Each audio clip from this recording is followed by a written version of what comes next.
Hi! Welcome to village Siri cooking. ఈ ఛానల్‌ని ఆదరించిన ప్రతి ఒక్కరికి మా హృదయపూర్వక నమస్కారములు. ఇవాళ చాలా మంచి రెసిపీతో మీ ముందుకొచ్చానండి. చాలా అంటే చాలా బాగుంది. ఈ విధంగా మన పెద్దలు చేసేవాళ్ళండి. ఒక్కసారి ఇలా ట్రై చేసి చూడండి. టేస్ట్ మాత్రం సూపర్ అండి. ఈ విధంగా చేసి ఒక్కసారి టేస్ట్ చూడండి. ఖచ్చితంగా మన అమ్మమ్మలు, నానమ్మలు మనకి గుర్తొస్తారండి. అంత బాగుందండి ఈ రెసిపీ. వాళ్ళు ఖచ్చితంగా ప్రతి ఒక్కరు తిన్నదేనండి ఈ రెసిపీ. కాకపోతే ఇప్పుడు ఇది పాతబడింది. అదేమిటంటే ఇలా గోగు గింజలతో తయారు చేసిన పచ్చడండి. ఓకేనా? ఇవేంటియో తెలుసు కదూ! గోంగూర యొక్క గింజలండి.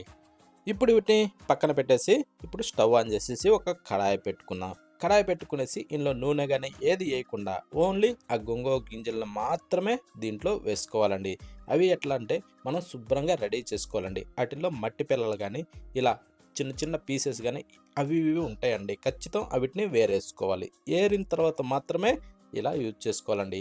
ఈ బాండట్లో వేసిన తర్వాత ఇప్పుడు మనం మంట మీడియంలో ఉంచుకునేసి కొంచెం మంచి స్మెల్ వచ్చేదాకా వీటిని వేగనిచ్చుకోవాలండి. ఇవి వేగేటప్పుడు చిటపట చిటపట అంటే ఎగురుతూ మంచి స్మెల్ వస్తుందండి. అప్పుడు మనకి గుర్తండి ఇవి ఏగాయని. ఓకేనా? అలా వేగిన వాటిని తీసేసి ఒక ప్లేట్లోకి అయితే వేసేసుకుందాం. కానీ ఇది మాత్రం హెల్త్‌కి చాలా అంటే చాలా మంచిదండి. ప్రతి ఒక్కరూ ఖచ్చితంగా ట్రై చేయండి. ఓకేనా? ఇప్పుడు అదే కడాయిలో కొన్ని మినపగుండ్లు వేసుకుందామండి. అది ఒక 5 టేబుల్ స్పూన్ల వరకు మినపప్పు వేసుకునేసి ఇప్పుడు వీటిని కొంచెం అలా వేగనిచ్చుకోవాలండి. ఇది కొంచెం మందపాటి వస్తువు కాబట్టి ఇది కొంచెం వేగాలండి. ఇది వేగిన తర్వాత ఇప్పుడు ఒక టేబుల్ స్పూన్ ధనియాలు వేసుకుందాం. ధనియాలు వేశాక ఇప్పుడు కొద్దిగా జీలకర్ర కూడా వేసుకుందామండి. అంటే సగం టేబుల్ స్పూన్ సరిపోతుంది. ఓకే. ఇవి వేసిన తర్వాత ఇప్పుడు ఇలా కలుపుతూ మంచి ఎరడాలుగా వేగనించుకోవాలండి. అంటే మంచి గోల్డెన్ బ్రౌన్ కలర్ ఇవి మంచి ఎర్రగా రావాలండి. ఇలా ఎర్రగా వచ్చిన తర్వాత చూడండి ఈ టైప్‌లో వస్తే సరిపోతుంది. ఇప్పుడు ఈ విధంగా వచ్చిన తర్వాత ఇప్పుడు మనం ఏం చేద్దామంటే తీసి ఇవన్నీ కూడా ఒక ప్లేట్‌లోకి అయితే వేసేసుకోవాలి. వేసిన తర్వాత సేమ్ అదే కడాయిలో కొద్దిగా ఆయిల్ వేసుకుందాం. అంటే ఒక టేబుల్ స్పూను సరిపోతుందండి. వేసిన తర్వాత దీంట్లో ఒక 10 వరకు ఎండుమిరపకాయలు వేసుకోవాలి. వేశాక వీటిని కూడా ఇలా కలుపుతూ మంచి ఎర్రడాలుగా వేగనిచ్చుకోవాలండి. అంటే ఈ మిరపకాయ అన్నది మాడకుండా చూసుకోవాలండి. ఈ మిరపకాయ అన్నది మాడితే ఏందంటే కొంచెం కలర్ తేడా వస్తుంది. టేస్ట్ కూడా మారిపోతుందండి. అందుకోసమనే ఇలా మంచి ఎర్రగా వేగనిచ్చుకోవాలి. ఇలా వేగిన వాటిని ఇవి కూడా తీసేసి ఒక ప్లేట్‌లోకి అయితే వేసుకుందాం. ఓకే. ఇవన్నిటిని ఈ టైప్‌లో మంచి ఎర్రగా దోరగా వేగించుకుంటే రుచి చాలా అద్భుతంగా ఉంటుందండి. ఇప్పుడు మంచి ఎర్రగా మంచి దోరకాయలు టమోటాలు గట్టివి కట్ చేసి అందులో వేసుకునేసి నేనైతే ఒక 3 టమోటాలని కట్ చేసి వేశానండి. వేసిన తర్వాత దాంట్లో మరొక టేబుల్ స్పూను ఆయిల్ వేసా.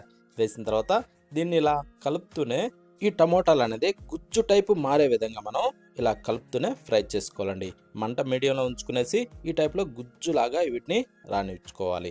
ఇలా వచ్చిన తర్వాత ఇప్పుడు ఏం చేద్దామంటే స్టవ్ ఆఫ్ చేసుకోవాలండి. చూడండి ఈ టైప్‌లో వస్తే సూపర్‌గా ఉడికిపోతాయి. ఇప్పుడు మనం దంచేటప్పుడు కూడా సూపర్‌గా మెదిగిపోతాయండి. ఓకే. ఇప్పుడు స్టవ్ ఆఫ్ చేసి రోల్ సిద్ధం చేసుకునేసి ముందుగా ఫ్రై చేసిన ఈ గోంగూర గింజల్ని ఆ రోట్లో వేసేసి ఇప్పుడు వీటిని మెత్తగా దంచేసుకుందామండి. అంటే వీటి మనం బాగా ఫ్రై చేస్తున్నాం కాబట్టి ఉట్టిగానే పొడైపోతాయండి. చూడండి ఈ టైప్‌లో మెత్తగా వచ్చేస్తాయి. ఇప్పుడు మనం ఫ్రై చేసిన ఈ మినపగుండ్లు, ధనియాలు, జీలకర్ర ఇవి కూడా అందులో వేసేసుకునేసి ఇప్పుడు ఇవి కూడా మనం కచ్చాపచ్చాగా దంచేసుకోవాలి. ఇవి కచ్చాపచ్చాగా దంచిన తర్వాత ఇప్పుడు ఫ్రై చేసిన ఎండుమిరపకాయలు వేసుకోవాలండి. ఈ మినపగుండ్లన్నది కచ్చపచ్చగా దంచిన తర్వాత ఈ ఎండుమిరపకాయలు వేస్తే ఏందంటే ఇప్పుడు ఈ ఎండుమిరపకాయలు వాటి సందుట్లో పడి మెత్తగా మెదిగిపోతాయండి. చూడండి ఈ టైప్‌లో మనకి మెత్తగా మెదిగిపోతాయి. ఇప్పుడు మనం వెల్లుల్లి రెమ్మలు ఒక గడ్డ వేసుకునేసి సాల్టు తగినంత వేసుకోవాలండి. వేశాక ఇప్పుడు దీన్ని కూడా మనం బాగా మెత్తగా దంచేసుకునేసి ఇప్పుడు నానబెట్టిన చింతపండు వేసుకోవాలి. ఓకే.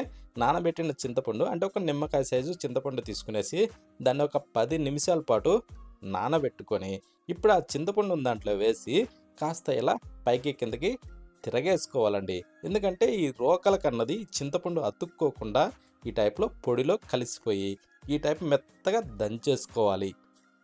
ఇప్పుడు ఫ్రై చేసిన ఈ టమోటాలను కూడా దాంట్లో వేసేసుకునేసి కాస్త అలా కిందకి మీదకి తిరగేసుకోవాలండి.